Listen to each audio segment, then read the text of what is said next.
앞서 기억의 의자라 그래서 모요사에서 출판한 과거 유럽의 화려한 의자들에 대해서 이야기를 잠시 나눴었죠. 드렸었죠. 그때만 해도 물론 지금도 똑같지만 제 지식의 한계가 여지없이 낮고 좁기 때문에 긴 말씀, 긴 리뷰가 어려웠는데요. 그렇다고 또 오늘 상대적으로 길다는 말씀은 또 차마 못 드립니다.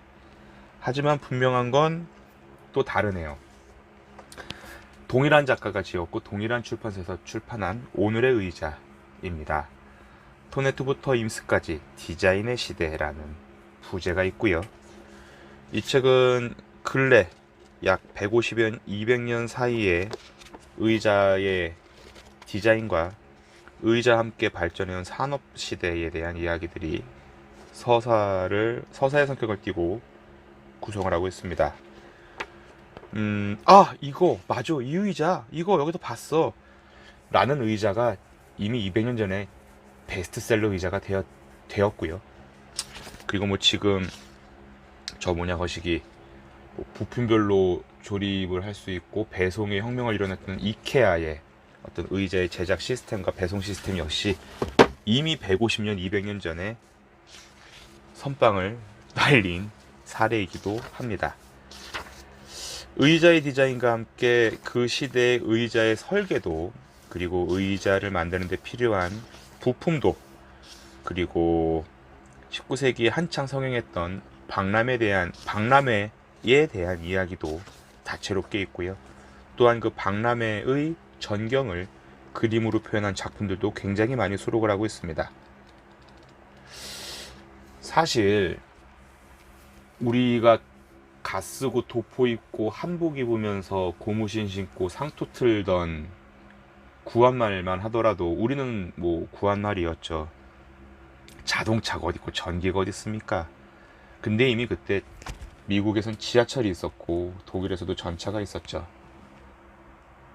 우리가 일제강점기의 끄트머리에 독립을 바라면서 정말 죽을 힘을 다해서 버텼을 선조들의 피땀 어린 시대, 이미 미국에서는 2층으로 된 타운하우스와 일정 구역 제공이 되는 잔디밭, 그리고 온갖 종류의 주방 가구, 플라스틱으로 만든 세련된 식탁과 의자들, 그리고 주말이면 뒤뜰에서 바베큐 파티를 열었던 시절이었습니다.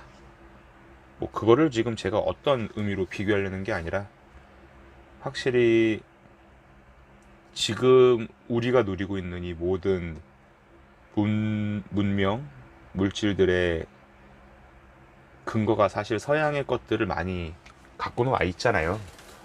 우리가 지금 한복을 입는 것도 아니고 고무신을 신는 것도 아니고 상투를 트는 것도 아니고요. 물론 어떤 문화가 좋다 나쁘다, 반드시 또 우리의 것을 전통이라는 미명 아래 유지해야 된다, 가지고 가야 된다라는 독단적인 선동의 뉘앙스로 말을 하는 건 아니지만, 사실 우리는 지금 굉장히 서양 문물을 많이 받아들이고 있어요. 그렇기 때문에 그 서양 문물들의 탄생과 발전 배경, 발전 과정들을 되짚어보는 것도 제법 재미있고, 또 한편으로는 동시에 우리의 역사, 그리고 왜 그 역사들이 소멸됐는지에 대한 과정도 가끔은 분명히 필요하다고 봅니다. 모든 사람들이 인문학적으로 이 역사들을 다 알 필요는 없는데, 아무튼 중요한 건 우리가 의자 없이 살 수는 없거든요. 이제 버스를 타도 의자가 있고, 자동차를 타도 의자가 있고, 사무실에 가도 의자가 있고, 커피숍, 주유소에 가도 고객이 쉴 수 있는 휴게실에 의자가 있고, 소파도 있고. 근데 그런 의자들과 근현대 의자들, 우리가 지금 옛날 중세 유럽 시대에 마리 앙뚜아네트 누나랑 루이 14세 형아가 살던 그 시대의 의자들을 지금 쓰지는 않잖아요. 이제 그 시대도 우리의 이제 상투가 사라졌듯이 서양에서도 이제 사라진 거죠. 그러니까 제 말은 우리가 지금 쓰고 있는 가장 근현대적인 디자인의 모토, 출발지가 이 책에 있다는 거예요. 그렇기 때문에 이 책을 보면 분명히 어떤 분은 요 그림, 어떤 분은 요 의자, 또 다른 분은 저 의자, 이런 식으로 본 듯한 의자를 하게 됩니다. 그리고 그 의자들이 어떻게 만들어졌고 왜 그렇게 디자인되었는지에 대한 이야기가 나오는데, 간단하게 하나의 의자를 좀 소개를 드리자면, 리히텐슈타인의 의자, 이거는 뭐 제가 봤을 때 약간 프로방스 스타일, 약간 바로크 스타일은 좀 오바고, 좀 화기애애하고 약간 이렇게 좀 로맨틱스러운 곳에 가면 이런 의자 자주 볼 수 있는데, 등받이를 휘어놨어요, 나무를. 물론 그 당시에 이제 나무를 휘는 기술도 이 책에 언급이 되는데, 왜 이렇게 휘었냐면 의자를 만드는데 유닛이 굉장히 많이 필요해요. 다리 4개, 등받이, 앉는 판, 떼기, 그리고 그것들을 이어주는 어떤 연결고리들이 필요한데, 이렇게 디자인을 했더니 긴 나무를 해당 기술력을 이용해서 등받이와 뒷다리 2개를 한 유닛으로 만들 수가 있는 거죠.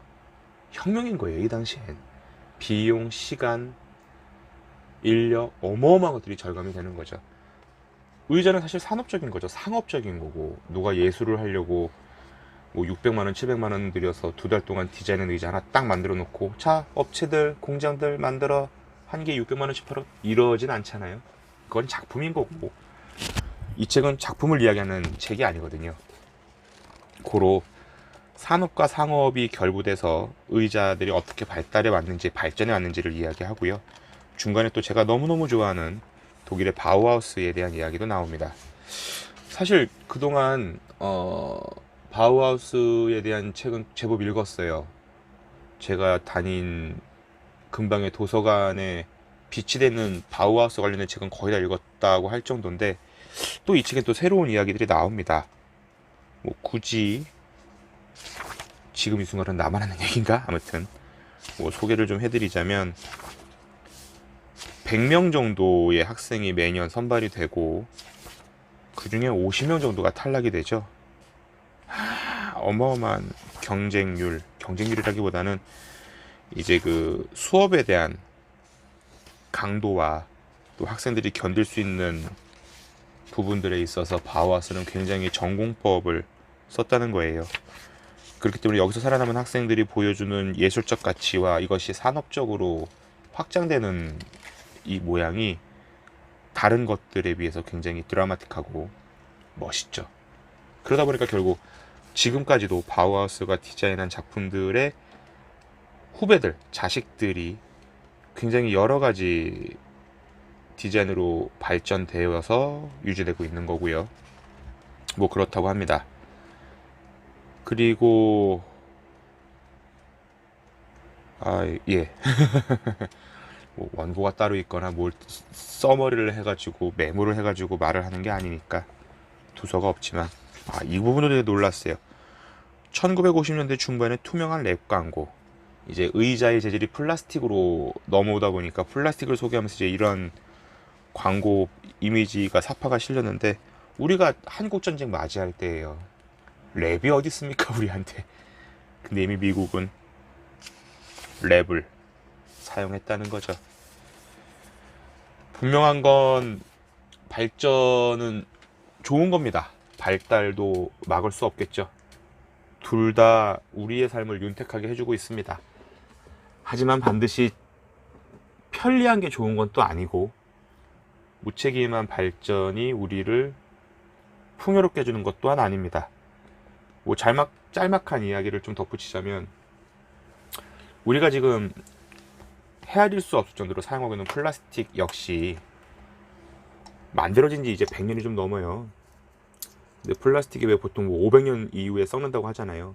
그 말은 결국 아직까지 우리가 만든 플라스틱이 썩어 사라진 사례가 없다는 거죠. 그리고 플라스틱이 왜 만들어졌냐면, 당구를 한창 좋아하던 이 서양 것들이 코끼리 상아로 당구공을 계속 만들어 왔는데, 코끼리가 너무 많이 죽여버렸더니 코끼리들 개체수가 부족해지고,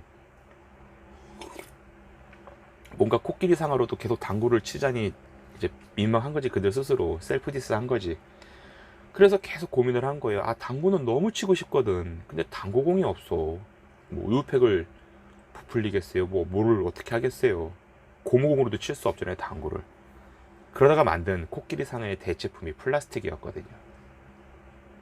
근데 지금 우리가 이 플라스틱으로 해서 얼마나 많은 고통을 받고 있습니까? 다양하게 색을 뽑아낼 수 있다. 디테일한 영역까지 성형을 할 수 있다. 값이 싸다. 가볍다. 쉽게 깨지지 않는다.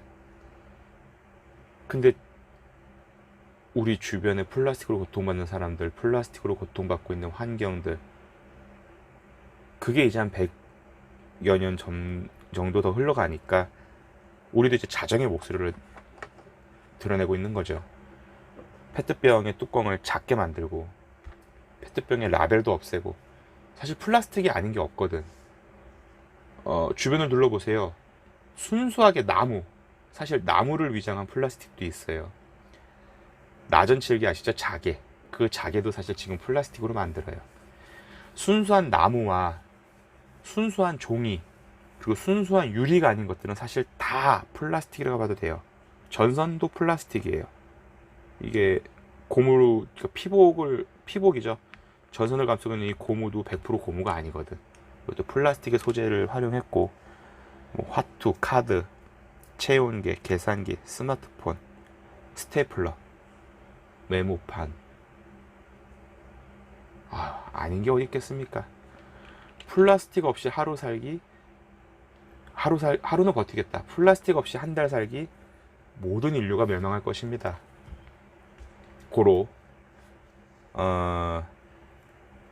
잠깐 얘기하겠다는데 또 플라스틱으로 넘어갔구나. 정리하겠습니다. 여러분들이 주변에서 쉽게 볼 수 있는 의자들이 이 책엔 담겨져 있고요. 그 책들의 시작과 과정, 그리고 현재까지 마주할 수 있습니다. 지난번에 너무 짧았던 책의 좀 미안함을 이렇게 좀 보답한 것 같습니다.